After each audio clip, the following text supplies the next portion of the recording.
Alright folks, so I've got this GLINET AR150 that I'm trying to play with the AREDN software for ham radio mesh. I've managed to brick it, of course, because that's how things work. Tried reverting back to the base install of the software. Didn't have a whole lot of luck with that either, so I'm going to just walk you guys through how to do kind of a factory restore on the AR150, and then we'll just try to load the mesh firmware straight up from AREDN. It looks like for this model, this is the GLINET AR150. You can just use the typical bin files, so you don't need to use the factory firmware that AREDN provides. So I've already got this thing downloaded, so hopefully we can just go from there. So to get into U-boot, because that's what we're going to have to do, we're going to unplug this thing, press and hold the reset button, plug it back in, and we'll wait for this guy to blink 5 times. 3, 4, 5, and we'll let it go. And we'll see what happens there. This thing's going to come up with an IP address of 192.168.1.1, so I already went ahead in my network settings for my Ethernet and just hard-coded my IP address to 192.168.1.2. A couple of reasons you'll want to hard-code this is because on a lot of operating systems, if you plug into Ethernet, it's going to take priority of your route anyway. Set it up manually and you don't specify it as the default gateway, you're in a lot better shape. That way my Wi-Fi is still up and running and I can still stream, because that's a thing I care about, I guess. So let's give this a shot, 192.168.1.1, and let's just see what happens. Okay, so we get the U-boot firmware updater here. I'm just going to go for it. I'm going to try just the most recent AREDN firmware and just give this thing a shot and see what happens. When you first install, it's going to come up with this same IP address, 192.168.1.1. After you enter your call sign and get it configured, it's going to hop over to a 10 address that's based on the MAC address. It converts the last 3 octets of the MAC address to decimal and then just comes up with an IP address that's that way.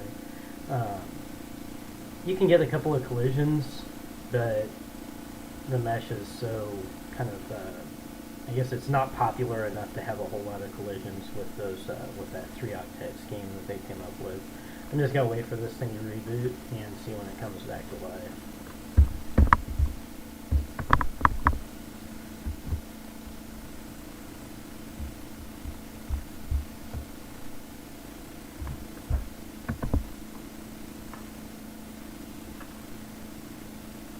That blinking red light now, that means something, I guess.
Alright, well, it looks like this thing's at least back, kind of.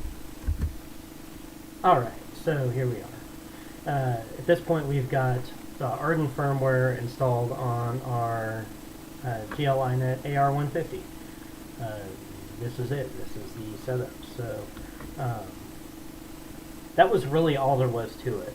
When I first unboxed this, it asked me to enter a password for the default OpenWorks software that was running on it. And then I just immediately went ahead and went to the upgrade in the admin panel and just selected this exact same firmware image. It did come up just fine when I set it up, but I wanted to mess around and see if I could revert back to the original stock firmware, and that just never worked, and I ended up kind of breaking the device. But here we are. We went ahead and we installed AREDN via the U-bootloader, which isn't exactly what I was going for in this video today, but there we are. So for theme, we can go white on black and get us some dark mode kind of vibe going because of time, right? And in our setup, you just enter your node name. And again, these are based on the MAC address of the wireless adapter. Don't see the MAC address of the wireless adapter, but I can guarantee you it's probably 03 and then something else here. But what you'll need to do is enter your call sign. In that case, I am Kilo Delta 0, November Romeo Charlie. And then you set a password up. I use one that I've used on the mesh before. No, that's not the same.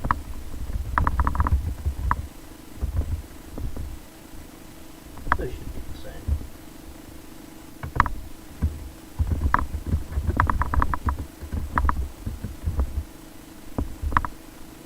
And once you've got your changes all squared away, you can save it. It'll probably want to reboot, and then you should be up and running. I'll save that.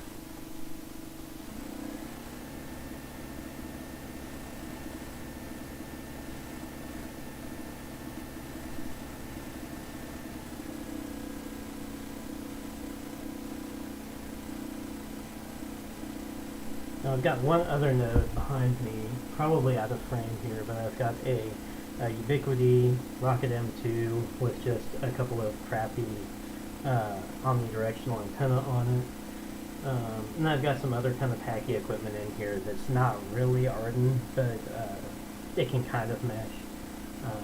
My goal with the AR150 was to set this thing up as my mesh gateway so that I can connect to the Kansas City area mesh VPN. So I'm going to go ahead and plug in an Ethernet cable from my smart switch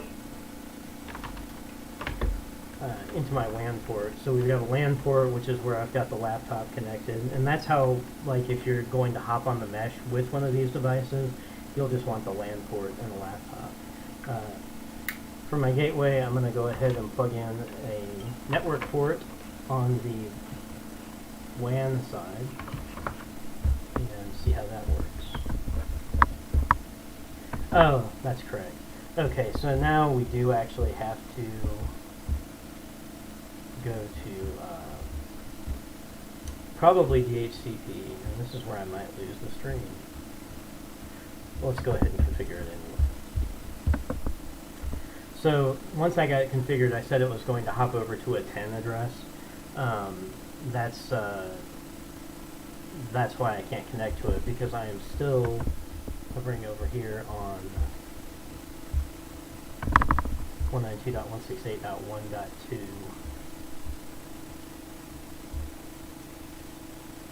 So I'm going to try just obtain IP automatically and hope it doesn't kill the stream. Or maybe if it does kill the stream, I'll reconnect real quick through the gateway. Nah, I don't think the gateway's set up yet.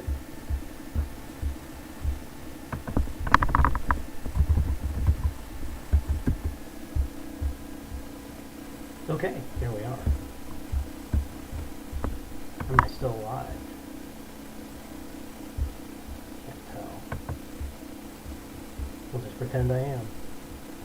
Okay, so once we're on the mesh, we should be able to see neighbors. Of course, I don't see neighbors. It's fine. We're operating on channel 1, just for interoperability with some of my older. I don't have this firmware installed on. So I'm going to go ahead and save changes one more time.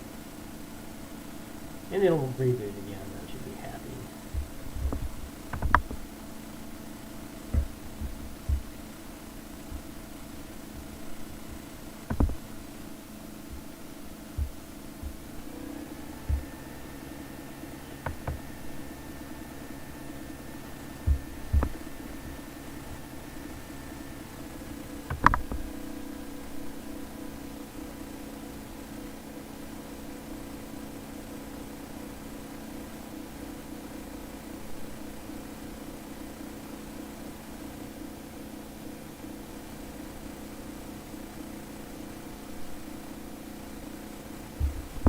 We'll give it a few more seconds.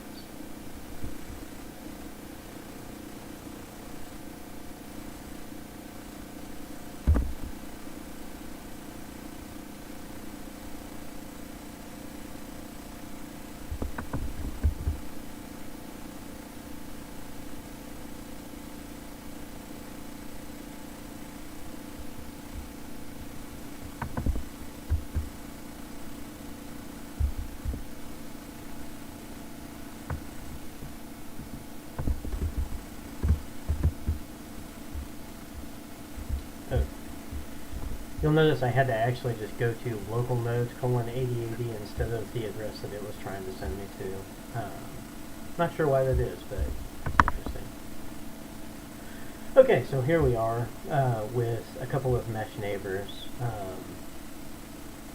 So we don't see any services active, but we do see my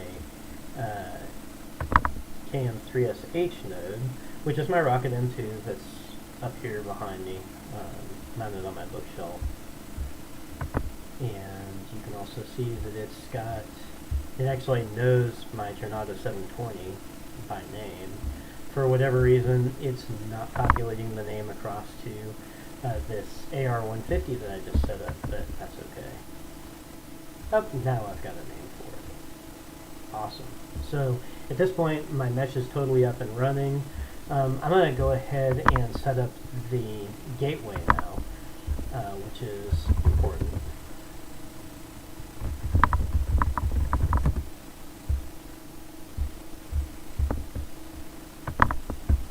Okay, so I'll go to the administration panel here, I believe. Nope. Basic setup, perhaps. There we are. Okay, so on my LAN port we've got 5 host direct. So that just means that it's going to spit out an IP address via DHCP for up to 5 hosts plugged into the LAN port. In this case, the only thing that's plugged in is this laptop that I'm operating from right now. But the WAN port, you can have it set to... There's not a gateway node, that's fine.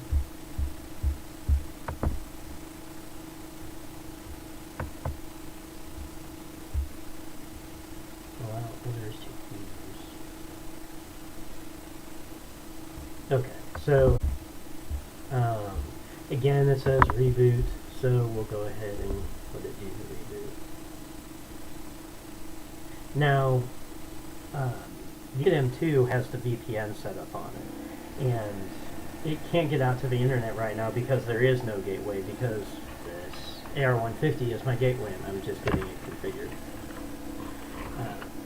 But on the VPN there's actually a ton of services because it's a big multi-site VPN used by a lot of the AREDN folks. So it's no longer going to be limited to just a couple of neighbors here nearby or in Kansas City in general.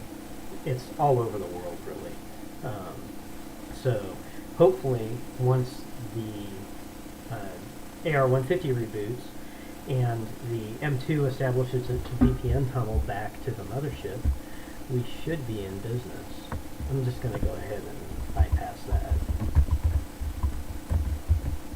because I know local code 88 is what we want to do. Okay, so let's go back to mesh status and take a look at some things here.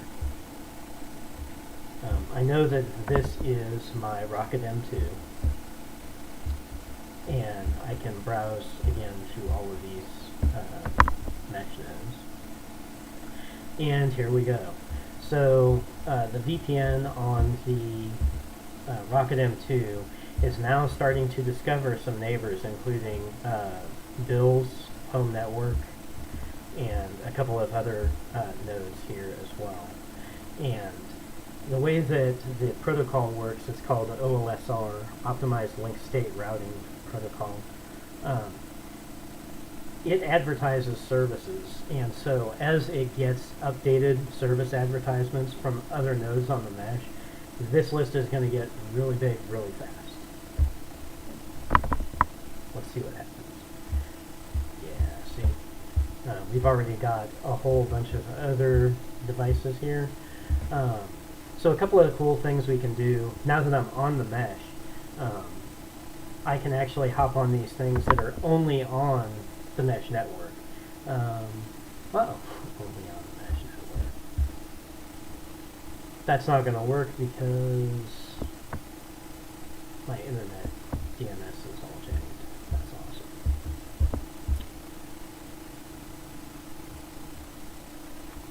Yeah, I'm going to have to find a way to get my DNS set up to route through the mesh instead of this. So I can't really go clicking around wild through all of these, but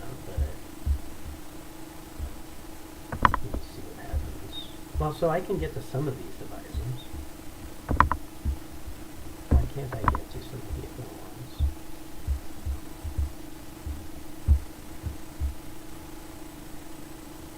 Let me try this again. Okay, so here we are. This is actually working. So this is cool. This is a map of the mesh network that we have going here right now. That includes my node that's got a VPN link to Tom's in the Summit. You can see other people have dedicated radio frequency links, that are these green-colored or orange-colored lines. Those are all radio frequency links.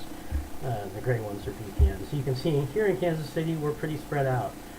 Looking forward to onboarding a couple of my neighbors who are hams and getting connected, so we have kind of a little island out here in western Johnson County, Kansas. And maybe we can hopefully fill out a little more of this space here so that that's pretty much all I had today. Just hop on the mesh and get this little GL iNet AR-150 set up as my new mesh gateway for my ham radio AREDN mesh. For more information, you can go to aredenmesh.org. That's AREDN mesh.org. Or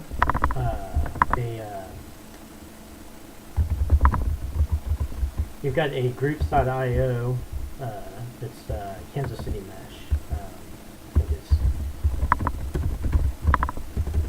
I think this works. You'll have to search for KC Mesh on groups.io. But we've got a mailing list, forums, some documentation, and discussion of all the things mesh. So thanks for riding along. I'll go ahead and sign clear here and